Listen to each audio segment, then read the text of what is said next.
미국 캘리포니아 어느 마을에 나이가 지긋한 한 미국인 할머님이 자신은 반드시 한국을 가야겠다며 가족들을 향해 이야기하고 있습니다. 한국을 다녀온 주인공은 학교에서 한국인 학생에게 혼쭐이 나는 일본 여성을 보고 놀랐다는데요. 과연 이 미국 캘리포니아에서는 대체 무슨 일이 있던 걸까요? 그리고 그 미국인 할머님은 왜 한국에 꼭 가야겠다고 말했던 걸까요? 지금 이야기 들어보시죠. 안녕하세요. 저는 미국 스탠퍼드 대학에서 심리학을 전공하고 있는 안나 아담스라고 합니다. 저는 제 학교 생활에 굉장히 만족하고 있어요. 인간의 심리를 심도 깊게 연구하고 싶었던 꿈을 미국 최고의 명문대학에서 이루어가고 있을 뿐만 아니라 좋은 친구들과 화목한 가족들 사이에서 안정감 있게 살고 있거든요. 이런 저는 제 주변에 좋은 사람들만 있음에 항상 감사하면서 살고 있었습니다. 얼마 전까지만 해도 말이죠. 제 친구 중에 나나코라는 아이가 있어요. 일본에서 유학을 온 친구인데 성품이 참 좋고 조곤조곤하니 곁에 두기 좋은 친구였죠. 어디서든지 예의 바르게 행동하는 우리가 생각하는 일본인 이미지 그 자체였어요. 이 친구는 워낙 평화로운 걸 좋아하는지라 학교에서 토론 수업이 있으면 그것마저도 피하는 경향이 있었습니다. 교수님은 그런 나나코에게 내 행동은 평화를 추구하는 것이 아니라 회피에 불과하다라는 말을 하고는 하셨는데요. 저는 교수님이 너무 과하게 반응하신다고 생각하며 늘 나나코를 위로했죠. 나나코, 너무 속상해하지 마. 교수님이 워낙 성격이 까칠하시잖아. 유독 너한테만 좀 예민하게 구시는 것 같네. 상처받지 마. 알겠지? 그럴 때면 나나코는 눈물을 머금은 사슴눈을 하고는 고개를 끄덕였어요. 그런 나나코의 모습을 볼 때면 제가 나나코의 엄마가 아닌데도 불구하고 모성애가 솟아오르는 것 같더라고요. 그래서일까요? 저는 같은 과 학생인 한국인 미경이를 마음에 들어 하지 않았어요. 나나코의 연약한 모습과 한국인 미경이가 무슨 상관이냐고요? 제가 이 두 사람을 연관지은 이유는 두 사람의 성향이 정반대이기 때문입니다. 아까 언급했던 토론 수업만 봐도 알 수 있어요. 아시아를 주제로 하는 강의가 시작되면 교수님은 항상 나나코와 미경을 지목하셨습니다. 각자 나라에 대한 설명을 해보라면서 말이죠. 그런데 미경은 모든 이야기에서 일본을 빼놓지 않았어요. 저희가 듣는 과목은 역사와 기술이라는 교양 과목이었는데 미경은 한국의 역사를 이해하기 위해서는 반드시 일본의 역사가 필요하다라면서 늘 일본을 끌어들이고는 했습니다. 저는 일본이 제국주의에 앞장서서 세계대전을 일으켰다는 걸 알고 있어요. 하지만 분명 사과했다고 들었습니다. 그런데도 미경이는 항상 아시아 관련 강의를 할 때면 일본을 자꾸만 소환하니까 나나코도 이 상황이 불편했을 겁니다. 저도 사실 그런 한국인 미경이가 이해되지 않았죠. 독일도 과거의 잘못에 대해 뼛속 깊이 사죄하고 있고 그 잘못을 갚기 위해 여태껏 노력하고 있잖아요. 심지어 일본은 군대도 갖지 못한다고 하던데 아직까지도 과거의 잘못에 대한 책임을 막중하게 부과하는 것이 너무 과하게 느껴졌거든요. 무엇보다 미경이 역사 이야기를 하면서 언급한 일본은 누가 봐도 악당이었어요. 그것도 픽션이 너무 많이 들어가서 기괴하게 느껴질 정도로 아주 편파적인 악당이었죠. 일본 제국주의는 조선을 침략하여 주권을 강제로 빼앗았고 불평등 조약을 체결하여 조선이 자주국가로서의 역할을 충실히 수행해내지 못하도록 억압했습니다. 이 과정에서는 잔인한 폭력이 존재했으며 일본 제국주의에 의해 희생된 조선인의 수는 감히 헤아리기조차 어려운 상황입니다. 이런 이야기가 나오면 나나코는 파들파들 거리며 떨었어요. 그 모습을 보는데 어찌나 안쓰럽던지 꼭 비 맞은 병아리처럼 오들오들 거리더라고요. 그러면서 귓속말로 제게 안나, 어떻게 사람들이 나를 나쁜 사람으로 볼 것 같아 라고 말했죠. 저는 나나코가 이렇게 벌벌 떠는 걸 알면서도 자기 할 말 다 하는 한국인 미경이가 곱게 보이지 않았습니다. 물론 제국주의가 잘한 거라고 옹호하는 것은 절대 아닙니다. 분명 잘못된 행동이죠. 하지만 이미 반성한 사람들의 행동을 과장해서 자신들의 피해를 부풀리는 건 정말 아니라고 생각해요. 심지어 미경이는 불쌍한 나나코를 앞에다 두고 이런 말까지 강의장에서 서슴지 않고 했죠. 일본은 조선인들의 조선말 사용을 금지했고 호적마저 버리고 이름을 일본식으로 개명하도록 강요했습니다. 이는 민족 말살 정책의 일환으로 한 민족의 정체성을 이 세계에서 지워버리고자 했던 정책 중 하나입니다. 이게 말이 되는 소리인가요? 일본이 바보도 아니고 이게 가능할 거라고 생각했겠냐고요? 일본이 아무리 언어를 쓰지 말라고 핍박을 한다고 해도 수천 년 동안 이어져 온 언어가 어떻게 사라질 수가 있겠어요. 게다가 한국이 독립을 원한다며 시위를 하는 사람들을 비참하게 총으로 쏴 죽였다는 이야기는 아무리 들어도 믿어지지가 않았습니다. 왜냐하면 제가 아는 일본인은 나나코 한 명뿐이었거든요. 나나코의 부모님과 가족도 나나코와 비슷한 성격이라고 하던데 어떻게 이런 사람의 조상님이 그런 잔인한 짓을 저질 수 있겠어요. 저는 일본인 나나코를 믿었고 일본을 믿었습니다. 동시에 나나코를 의도적으로 엿먹이려는 게 분명한 한국인 미경이와 한국은 미워했죠. 그런데요. 지난 여름 방학 저는 탐탁지 않아 하는 한국에 가게 되었어요. 할머니가 올해로 70이신데 마지막이 될지도 모르는 여행을 꼭 한국에서 하고 싶다고 하셨던 거죠. 저희 가족은 화목한 만큼 여행은 꼭 함께 갑니다. 게다가 올해는 할머니의 70번째 생일이라 가장 중요한 행사였어요. 저는 한국에 가고 싶지 않다는 의견을 부모님께 살짝 내비쳤지만 제대로 말도 못 꺼내보고 기각당했어요. 결국 할머니를 위해 비행기에 올랐죠. 공항으로 가는 내내 할머니는 소녀처럼 들떠 있으셨습니다. 얼마 전 아버지가 사들인 태블릿 PC를 통해 드라마를 보면서 소녀처럼 웃으시더라고요. 대체 뭘 보시는 건가 싶어 슬쩍 들여다보니 한국 드라마였습니다. 알고 보니 할머니가 한국 드라마에 푹 빠지신 지 오래됐더라고요. 한국에 가고 싶다고 노래를 부르셨던 이유도 다 드라마 때문이었습니다. 할머니는 말수도 별로 없으신 분이세요. 보통 어린아이들을 보면 하이톤의 목소리로 방방 뛰며 말을 걸잖아요. 할머니는 첫 손주인 제게도 그런 반응이 없으셨습니다. 그 정도로 감정 표현의 폭이 넓지 않으시죠. 그런데 그런 분이 양손으로 입을 틀어막으며 발을 동동거리시는데 솔직히 좀 충격이었어요. 그런데 이런 모습이 보기 싫지 않더라고요. 늘 정적인 삶을 이어가시던 할머니에게 이런 면이 있었다니 할머니의 삶이 무채색에서 알록달록한 무지개색으로 변한 것 같아 기쁜 마음이 들었습니다. 그래서 제가 한국을 별로 안 좋아하기는 하지만 할머니와 대화를 나누기 위해서 함께 그 드라마를 보기 시작했어요. 처음에는 떨떠름한 표정으로 드라마를 시청했습니다. 적당한 건수를 잡으면 할머니에게 말이 나걸 생각이었죠. 그런데 이게 무슨 일인지 정신을 차려보니 1시간 반짜리 드라마 한 회가 끝나 있었어요. 할머니에게 말을 걸기는 무슨, 시간이 흐르는 것도 모르고 정신없이 드라마를 보고 있었던 거였죠. 그런 저를 보며 할머니는 어땠니? 안나야. 흥미진진하지 않니? 라고 웃으며 말씀하셨습니다. 이때까지만 해도 한국 드라마가 재미있다는 걸 인정하지 않으려고 했어요. 그런데 3회쯤 봤을 때는 인정을 할 수밖에 없더라고요.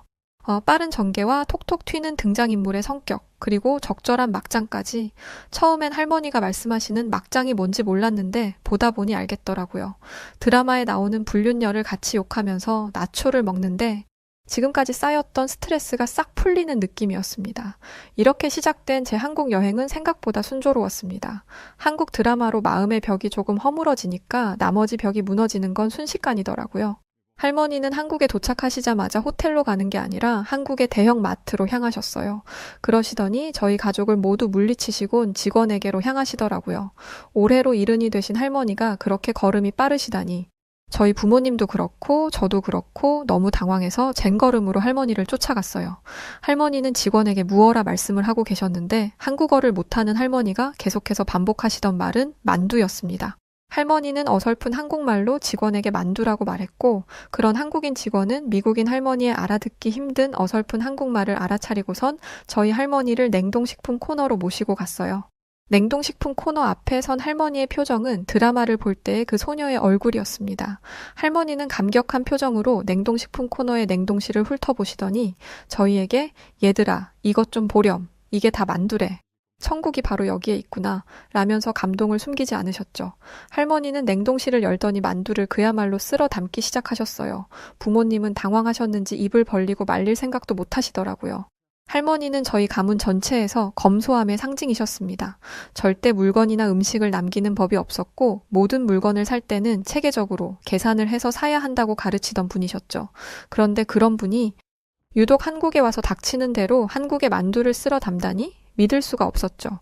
아버지가 할머니를 말리자 할머니는 어차피 냉동식품이라 오래간다 라고 말씀을 하셨는데 이건 변명입니다.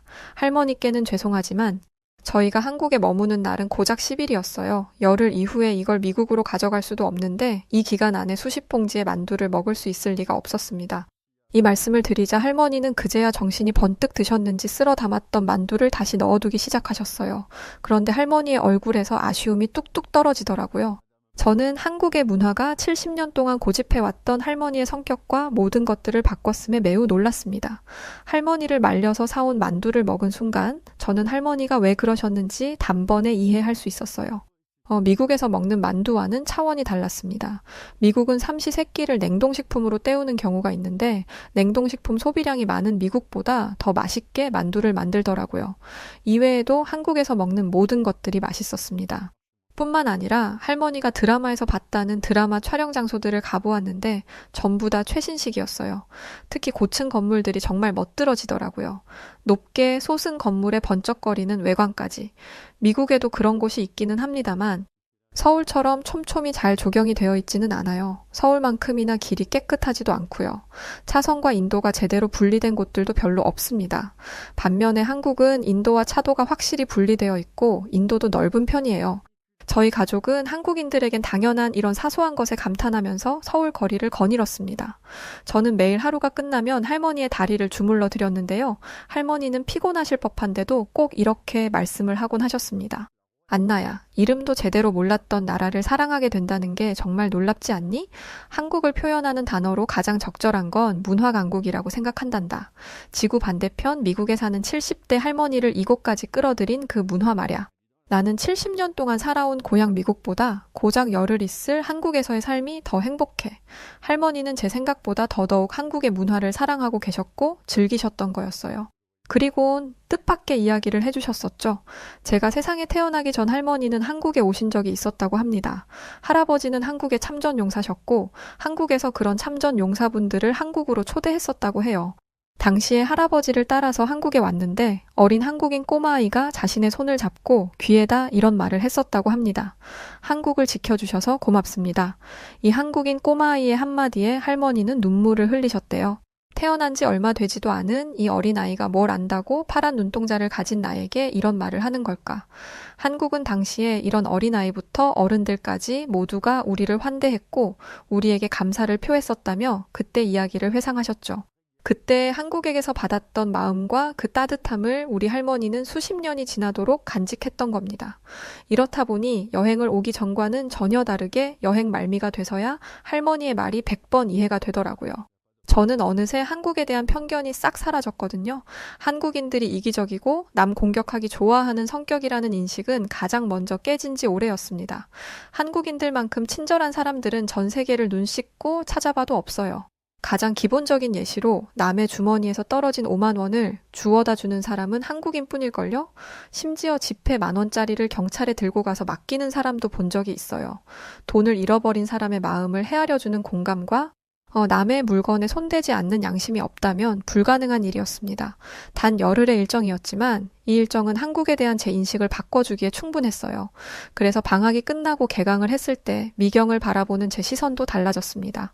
색안경을 빼고 보니 미경은 남을 공격하기 좋아하는 성격이 아니라 논리 정연하고 객관적인 사실을 전달할 줄 아는 학생이었습니다.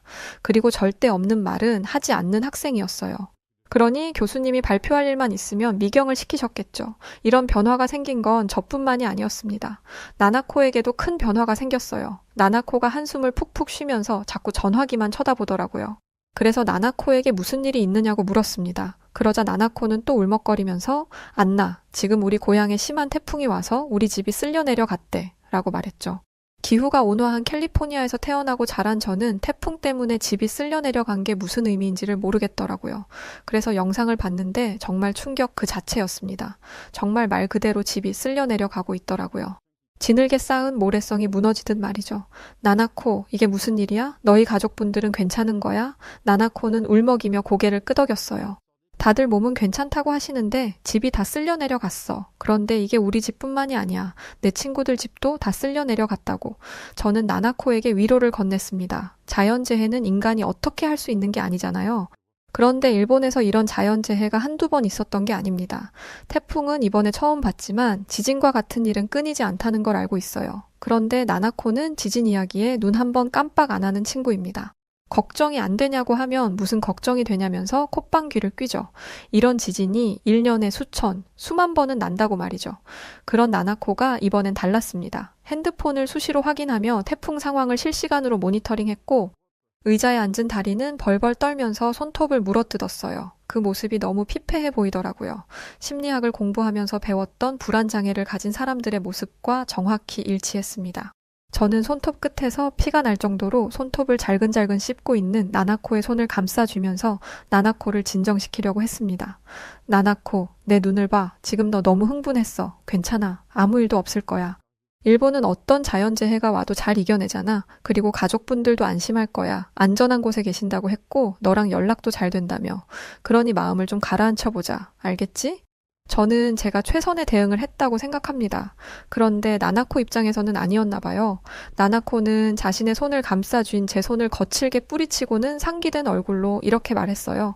너는 이런 자연재해 없는 나라에서 태어났으니까 내 맘 이해 못하겠지? 저는 나나코가 이렇게 큰 소리로 말하는 걸 처음 봤습니다. 그런데 더 놀랐던 건 나나코의 표정이었어요. 제게 소리를 친 사람의 얼굴은 제가 알던 나나코의 얼굴이 아니었죠. 나나코는 시뻘개진 눈을 희번덕 뜨면서 저에게 따지듯이 소리를 지르고 있었습니다. 저는 나나코를 계속해서 진정시키려고 했지만 나나코는 그런 게 없었어요. 그동안 어떻게 참았는지 속에 담아뒀던 이야기를 마구마구 꺼내기 시작하더라고요. 너 아까 한국 여행 갔을 때 날씨 좋았다고 했지? 나나코가 이렇게 행동하기 전 방학에 뭘 했냐고 묻길래 한국에 여행을 다녀왔다고 했습니다. 일본에 큰 태풍이 왔다는 걸 몰랐기 때문에 여행 내내 날씨가 좋아서 너무 즐거웠다는 말도 했죠. 이게 나나코의 버튼을 눌러버린 모양이더라고요. 한국 날씨가 그렇게 좋을 수 있었던 건 다 우리 일본이 방파제 역할을 해줬기 때문이야. 그런데 너 이 사실 알고 있었어? 제가 모른다고 말하자 나나코는 더 길길이 날뛰었습니다. 이거 봐, 이거 봐. 한국 놈들은 사실을 감출 줄만 안다니까? 일본이 없었으면 한국은 진작에 물에 잠겼어야 했어. 일본이 얼마나 큰 일을 해주고 있는데 그걸 숨겨? 무엇보다 왜 일본이 이런 큰 피해를 당했는데 도움을 주지 않는 거야? 한국에 대한 색안경이 빠진 상태에서 객관적으로 봤을 때 나나코의 말에는 이해하지 못할 만한 게 수두룩했어요. 한국이 무슨 사실을 감췄다는 건지도 모르겠고 일본이 한국에 방파제를 해주고 있다는 말에도 큰 신빙성을 못 느꼈습니다. 그런데 가장 이해가 안 되는 건 한국이 일본을 돕는 게 당연하다는 식으로 말하는 나나코의 말이었어요. 한국이 일본을 무조건 도와줘야 하는 협정 같은 거라도 했어? 왜 한국이 발 뻗고 나서서 일본을 도와줘야 한다는 거야? 저는 나나코가 그런 약속을 한 건 아니지만 가까운 나라니까 도움을 줄 수도 있는 거 아닐까? 라고 말하면서 대뜸 화를 낸 자신의 민폐를 사과할 줄 알았습니다. 하지만 나나코는 그럴 생각이 전혀 없어 보였습니다. 당연히 도와줘야지. 이렇게 심한 태풍이 오게 된 건 다 환경 파괴로 인한 기후 변화야. 그러니까 환경 파괴에 일조한 나라들이 일본을 도와주는 건 당연해. 그리고 해양을 가장 오염시키는 나라가 한국이라고 하더라고요. 한국이 바다에 불법적으로 쓰레기를 투기했는데 그 쓰레기가 대마도 주변으로 쌓이고 있어. 한국 불법 해양 쓰레기 투기 때문에 해류가 바뀐 거라고. 한국의 이런 불법만 아니었어도 자연재해 같은 일은 벌어지지 않았다니까? 저는 그게 너무 억지스럽다는 생각을 했어요. 하지만 심리학에서는 이런 사람을 자극해서는 좋을 게 없다고 말합니다. 그냥 무슨 말을 하는지 들어주고 무슨 말을 하는지 모르겠거나 이해하고 싶지 않다면 한 귀로 듣고 한 귀로 흘리라고 하죠. 그런 이들은 보통 대화할 사람이나 공감이 필요해서 그러는 경우가 대부분일 테니까요. 저도 나나코가 그런 유형인 줄 알았어요. 집이 떠내려가고 가족들이 졸지에 이재민이 되었으니 잠깐의 불안일 거라고요. 그런데 아니었습니다. 한국 기업이 온실가스 배출을 너무 심하게 해서 기후가 이상해진 거야. 한국이 당연히 책임져야 하지 않겠어? 이 말을 들으니 온실가스 배출은 전 세계적인 문제인데 왜 한국인들만 잡아? 라는 생각이 들었지만 애써 무시하고 지나갔습니다. 한국의 대기오염 물질이 일본에서 비구름을 만들고 있어. 라는 말을 들으면 그냥 안 듣고 말았죠. 이외에도 나나코는 한국의 산업화로 인한 열섬 현상이 주변국 기후에 영향을 주며 피해 보상이 속히 이루어져야 한다고도 말했는데요. 들으면 들을수록 억지스럽더라고요. 자연재해가 심해졌다고 한국에게서 피해 보상을 받는다면 자연재해가 없어졌을 때는 어떻게 하려고? 그리고 자국의 재해에 한국에 영향이 없다는 걸 알았음에도 불구하고 계속해서 한국의 피해 보상을 요구하는 게 기괴하게 느껴지더군요. 저는 참다 못해서 나나코에게 조심스럽게 말했습니다. 나나코, 무슨 마음인지 알겠어. 그런데 지금은 이성적인 생각이 약간 힘든 것 같아. 우리 같이 심호흡해보고 다시 이야기해보자. 그러자 나나코는 조금 진정한 듯 했어요. 그런데 얼마 지나지 않아 크게 한숨을 내쉬더니 이렇게 말하더라고요. 고마워 안나. 너 덕분에 조금 진정할 수 있었어. 나는 아직도 과거 일본이 한국을 해방시켜 준 게 잘못된 선택이라고 생각해. 그 선택만 아니었더라면 지금 내가 이렇게 화를 내진 않을 텐데. 저는 제 귀를 의심했습니다. 한국이 일본 제국주의에게서 해방된 게 잘못된 일이라고? 이건 전 세계적으로 수천만 명의 목숨을 앗아간 제국주의를 옹호하는 발언이었습니다. 이걸 만약 제가 아닌 다른 학생이 듣게 된다면 나나코는 학교를 그만 다녀야 할지도 모르죠? 저는 나나코가 홧김에 잠깐 한 말인 줄 알았습니다. 그런데 진심이더라고요. 나나코는 제가 충격받은 게 보이지 않는지 계속해서 말도 안 되는 소리를 짓거렸습니다. 우리가 한국 땅으로 들어가고 한국인들을 일본 본토로 넣어놨어야 돼. 그러면 알아서 자기들끼리 자멸하겠지. 우리가 계속 한국을 손에 쥐고 있었다면 우리도 미국 같은 강대국이 될 수 있었을걸? 나나코, 그러니까 너 말은 일본의 이익을 위해서라면 다른 나라를 식민지화해도 된다는 뜻이네? 나나코는 그게 무슨 문제냐는 듯이 순진한 표정으로 고개를 끄덕였습니다. 그게 무슨 문제야? 저는 소름이 쫙 돋았어요. 나나코가 이런 마인드를 가지고 있었다니. 그리고 한국을 식민지화한 걸 포기하지 말았어야 했다는 말을 하다니 저는 그래도 나나코가 과거 제국주의 시절의 행동을 부끄럽게 여기고 있는 줄 알았습니다. 독일처럼 말이죠. 그런데 아니더라고요. 오히려 과거를 자랑스러워하고 있었어요. 제가 어이없는 표정을 짓자 나나코는 또다시 공격적인 태도로 나왔습니다. 너 지금 무슨 생각해? 넌 그냥 이방인일 뿐이잖아. 아시아인들의 문제는 아시안들끼리 해결할 테니까 넌 빠져. 제가 아무 말도 안 하고 서 있자 이번엔 다른 태도를 보이더라고요. 안나? 우리는 둘도 없는 친구였잖아. 대체 왜 내가 아니라 한국 편을 드는 거야? 대체 한국에서 뭘 보고 온 거야? 대체 뭐가 나나코의 진짜 모습인지 헷갈리려던 찰나 누군가 제 옆으로 다가왔습니다. 그건 바로 미경이었어요. 미경은 아주 낮고 차가운 음성으로 제게 말을 걸었습니다. 엿들으려고 한 건 아니고 그냥 저기 서 있는데 너네 목소리가 들리길래 지금 일본이 태풍 피해를 입은 것에 한국이 피해 보상을 해야 한다는 말이 나온 것 같은데 맞아? 저는 차마 고개를 끄덕일 수가 없었어요. 나나코의 이 비상식적인 말을 전달할 수가 없었거든요. 그리고 당연히 나나코가 말할 줄 알았습니다. 저한테 고래고래 소리를 지르며 화를 냈던 것처럼요. 그런데 미경이 나타나자 나나코는 아무 말도 못하고 입을 꾹 다물어 버리더라고요. 그런데 미경은 그런 나나코를 그냥 두고 보지 않았습니다.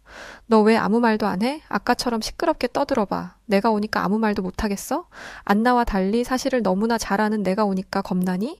내 거짓말이 들킬까봐? 미경의 지적이 정확한 듯 했습니다. 나나코는 모든 상황을 회피하고 있는 것이었어요. 발표 수업 때 교수님이 하셨던 말씀처럼 말이죠. 미경은 얼어붙어 있는 나나코를 몰아붙였습니다. 한국이 피해 보상을 해야 한다고? 일본인들은 여전히 양심이 없구나. 양심이 있으면 그런 말은 못하지. 일본은 한국에게 끼친 피해를 제대로 보상이나 했어? 일본인들 손에 무참히 죽어나간 한국인들이 몇 명인데 여태껏 사과 한마디 제대로 안 했잖아. 그런데 무슨 피해 보상을 봐라. 양심은 개나 줬다는 게 딱 너네를 두고 하는 말 같다. 저는 더 이상 미경이 오버한다고 생각하지 않았습니다. 사실 이번에 한국 여행에 갔을 때 서대문 형무소를 다녀왔었거든요. 나나코가 일제강점기 시절을 자랑스럽게 여기는 모습에 더 큰 충격을 받은 이유가 여기에 있습니다. 일본이 한국을 얼마나 악질적으로 괴롭혔는지 그동안 미경이 과장한다고 생각했던 이야기들이 오히려 축소된 것임을 알았거든요. 사람을 바늘이 박힌 상자에 넣어놓고 상자를 발로 차고 구르고 사람 한 명 겨우 들어갈 관보다 작은 사이즈의 벽장에 넣어두고 방치하고 손톱 밑을 바늘로 찌르는 고문은 상상만 해도 고통스러웠습니다. 저는 나나코가 이걸 아는 줄 알았어요. 아니, 당연히 알아야 한다고 생각했습니다. 그래야 자신들의 역사에 대한 부끄러움을 가질 수 있을 테니까요. 그리고 저는 나나코가 최소한 부끄러움을 아는 사람일 거라 생각했습니다. 그런데 그게 아닌 모습에 더 이상의 측은지심이 들지 않았어요. 나나코는 평소처럼 울먹이는 표정으로 저를 쳐다보았지만 외면했습니다. 유일하게 기댈 곳을 잃은 나나코는 어쩔 줄 몰라 하며 미경의 눈치를 보고 있었는데 미경은 평소에 그 똑 부러지는 성격대로 나나코의 잘못을 꼬집어 주었습니다. 한국이 해양 쓰레기를 투기한다고? 온실가스 배출? 대기오염? 야, 한국 탓하기 전에 너네 나라가 무슨 짓을 저지르고 있는지나 확인해. 일본이 핵폐기수 투기를 강행하고 있다는 조사 결과가 나온 거 몰라? 하긴 모르겠지. 너네는 역사도 숨기고 안 가르치는데 이런 걸 뉴스에 내보내겠니? 이 얘기를 하니 처음으로 나나코가 미경에게 말대꾸를 하더라고요. 누가 그런 얘기를 해? 그건 다 일본을 모르는 인간들이 일본을 음해하려고 지어낸 이야기라고. 그런데 미경은 꿈쩍도 하지 않았습니다. 어쩐지 모를 것 같았어. 알려도 인정 안 할 줄 알았고. 그런데 나나코, 너도 알잖아? 내가 하는 말이 다 사실이라는 거. 네 양심에 귀를 좀 기울여봐. 사람이라면 손톱만 한 양심 정도는 있지 않겠어? 와, 이 말을 듣는데 제 심장이 더 조여오더라고요. 미경에게는 절대 밉보여서는 안 되겠다는 다짐까지 하게 됐습니다. 일본은 핵폐수를 자체적으로 해결할 방법이 있음에도 불구하고 핵폐수를 그대로 폐기하고 있어. 네가 모르는 척해도 어쩔 수 없어. 너네 빼고 다 아는 사실이니까. 그렇게 진실은 외면하고 끝까지 모르는 척해. 그렇게 살다가 서서히 도태되면 일본만 손해지 뭐. 나나코는 정말로 툭 치면 울 것 같은 얼굴을 하고 있었습니다. 그리고 예전부터 하고 싶었던 말인데 제발 별것도 아닌 일에 우는 것 좀 그만해. 할 말 없으면 울고 이목이 집중되면 울고 너는 우는 거랑 도움 요청하는 것 말고는 할 줄 아는 게 없어? 아, 하나 추가됐네. 남 탓하는 것까지. 태풍 때문에 집이 쓸려 내려갔으면 울고 손톱 물어뜯을 시간에 어떻게 집을 보수해야 하는지, 구해야 하는지를 고민해. 남 탓하지 말고 일본이 핵폐수를 제대로 관리하고 있는지 감시하고. 알겠니? 미경은 이 모든 말을 단 한 번의 막힘도 없이 해냈습니다. 할머니가 보시는 한국 드라마를 보니 한국인들은 전부 기가 새던데 어쩌면 그게 전부 가상의 설정은 아닐지도 모르겠더라고요. 미경은 나나코를 두고 돌아가던 중 다시 저희 쪽으로 와서는 이렇게 말했습니다. 아, 그리고 고베에서 지진 났을 때 한국이 제일 열심히 도와줬어. 그런데 일본은 도움 준 나라를 언급할 때 한국만 쏙 빼버렸지.